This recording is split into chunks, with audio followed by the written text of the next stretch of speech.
Today I'm going to talk about some of the work that we do in my lab. In my lab, we are primarily interested in treating and dealing with patients that have chronic conditions at a scale and providing the best healthcare possible anywhere, everywhere they are. And so, yes, as I just mentioned, the primary focus of the research in my lab is measuring and monitoring health, and we have three main arms of research directions.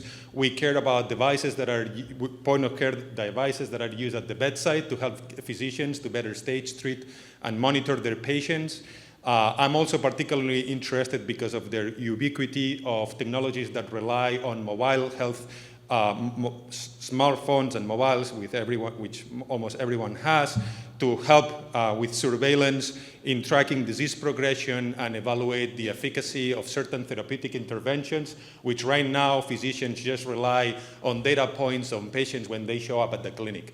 I don't know if you're familiar with Lou Gehrig's disease or ALS, which is a debilitating and deadly disease that physicians only get to see their patients maybe twice a year because throughout the course of disease, patients have a lot of trouble walking or even moving. So mobile health technologies opens a new window to evaluate these patients more often and from the convenience of their homes.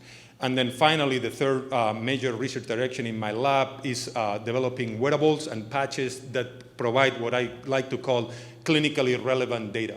I'm sure you have seen or heard the stories of certain bands that will tell you how many calories and steps you walk, and while that's informative, a physician cannot really say much other than you are moving or you are not moving.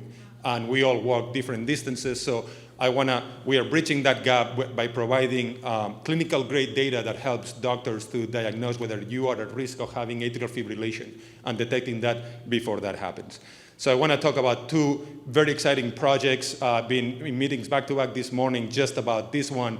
We are collaborating with MD Anderson Cancer Center in Houston with funding from NCI, NIH, because they treat with oropharyngeal cancer survivors, people that were treated, had the cancer resected, and then they had radiotherapy to kill the remaining cancerous cells. But what happens is that you have like these nerves that innervate the tongue that get damaged as a result of the therapy.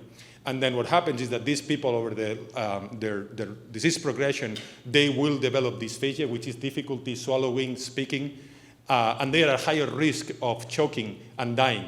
And eventually they will even need a feeding tube just because their tongue doesn't work. So we have developed an app that is available in Android market and iOS store that the patients can download and do convenient speech recordings from home. The data gets uploaded to the cloud, and then we do AI on the cloud, and the doctors get to see their speech metrics, trajectories over time, and determine whether the intervention that they are doing on those patients is effective or not. And finally, the last one, funded by the NSF, that I'm also very interested in, is enabling the measurement of cuffless blood pressure, because 1 in 2 people in the US is at risk of having hypertension. And we are doing this conveniently with a smartwatch that doesn't have a cuff. And that's it. Thank you so much for your attention.